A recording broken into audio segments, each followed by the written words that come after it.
Hi, this is Dan from Sunshine Golf Car. Maybe you're considering your first purchase of a golf car, or maybe you've owned one for years. But I'm going to go over some safety tips so you can have the best experience on your golf car. Never ride recklessly. Always obey the traffic laws. Don't ever drive intoxicated or under the influence of drugs. Avoid distractions. Don't talk on your phone, don't text, don't try to put on makeup while you're driving. Always use seatbelts. And make sure you use them for all the drivers, front and the back. Make sure you don't ride with more than the maximum number of passengers allowed in your golf car. Always keep your body parts inside the golf car.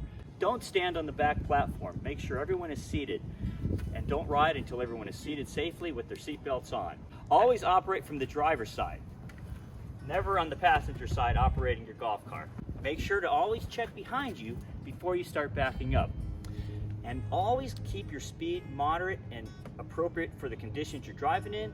If you start going downhill, you want to reduce your speed appropriately.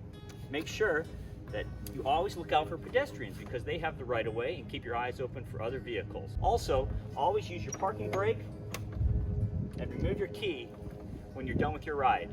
And lastly, if you like to ride with your dog, make sure to use a harness. Ride safely!